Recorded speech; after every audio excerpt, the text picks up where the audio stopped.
আসসালামু আলাইকুম রহমতুল্লাহ।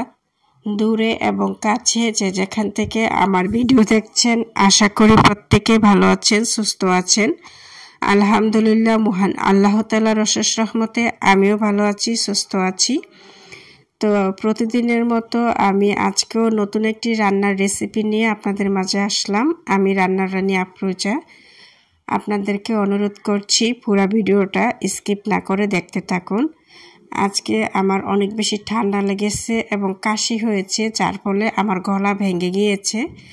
গতকালকে আমি এই গলা ভাঙার কারণে ভিডিও করি নাই, আর আজকে তো করতেই হবে। ফেসবুক নাইলে তো আমাকে এমনিই লালবাতি জ্বালিয়ে দিয়েছে, আরও বেশি লালবাতি করে জ্বালিয়ে দেবে। সেই জন্য ভিডিও ভাঙা গলা দিয়েই ভিডিও ভয়েস করতেছি। যাই হোক, আপনারা কিছু মনে করবেন না। আর যে শাকটা দেখলেন, এটা হচ্ছে নাপা শাক। এটাকে কে কে চিনেন কমেন্ট করে জানাবেন, কারা কারা খেয়েছেন।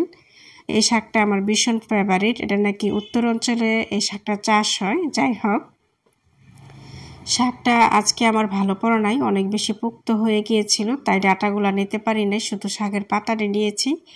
পরিমাণে কম হয়ে গিয়েছে, তাই আমি একটা আলু কুচি দিয়েছি, আর একটা পেঁয়াজ কুচি করে দিয়েছি, আর কিছু রসুনের কোয়া দিয়েছি, কাঁচামরিচ, আর 1 চা চামচ হলুদের গুঁড়া, 1/2 চামচ ধনিয়া গুঁড়া, স্বাদ মতো লবণ দিয়ে আমি হাতে মেখে নামমাত্র একটু হাত ধোয়ার পানি দিয়ে এই শাকটাকে আমি ততক্ষণ পর্যন্ত চুলাতে কুক করব যতক্ষণ পর্যন্ত না শাকটা সিদ্ধ হয় এবং শাকের গায়ের পানিটা না শুকায়।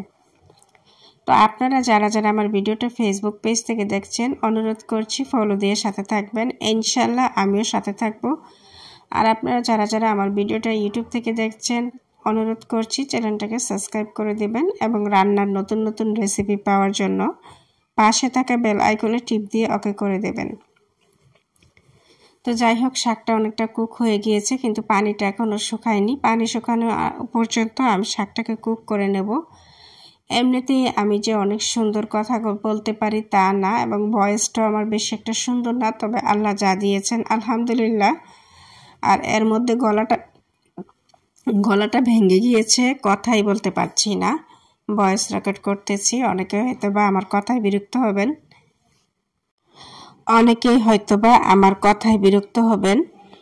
তো বিরক্ত হবেন না। আসলে অসুস্থতা হচ্ছে আল্লাহ তাআলার নিয়ামত। আল্লাহ যখন কারো উপর সন্তুষ্ট হন, তখনই নাকি আল্লাহ তাআলা অসুস্থতা দান করেন। যাই হোক, আমার খুব কমই এই ধরনের ঠান্ডা লাগে যে গলা ভেঙে যায়। অনেক বছর পর মনে হয় আমার এই প্রবলেমটা হয়েছে। কোনো ব্যাপার না, রোগ দিয়েছেন আল্লাহ তাআলা এবং উনি সারিয়েও নেবেন। তো শাকটা সিদ্ধ হওয়ার পরে আমি পেঁয়াজ দিয়ে পেঁয়াজটা লাল লাল করে ভেজে শাকটাকে ভাগার করে নিচ্ছি। আশা করি বন্ধুরা, আপনারা যারা আমার ভিডিওটা কষ্ট করে দেখছেন, আপনারা দেখেই বুঝতে পারতেছেন। আর ভাগার করার পর শাকটা বেশি কুক করতে হবে না, কারণ শাকটা আগে আমি কুক করে নিয়েছি। এখন আমি শাকের সাথে একটু ধনিয়া পাতা দিয়ে দেব। ধনিয়া পাতা দিয়ে শাকটা খেতে মাশাআল্লাহ অনেক বেশি মজা হয়। এই শাকের রেসিপিটা আমি অন্য একদিন করব ভালোভাবে। এই শাকটা ভালো পড়ে নাই, তবে আমি ভালো নরম শাক দেখে বাজার থেকে কিনে আনলে আরও একদিন রেসিপি দেখাবো। যাই হোক, বেশি কথা বলতে পারছি না গলা ভাঙার জন্য। শাকটা হয়ে গিয়েছে, এখন আমি পরিবেশন করে নিয়েছি। যাই হোক, আপনারা কিছু মনে করবেন না। আমার ভিডিওটা কেমন হয়েছে অবশ্যই কমেন্ট করে জানাবেন।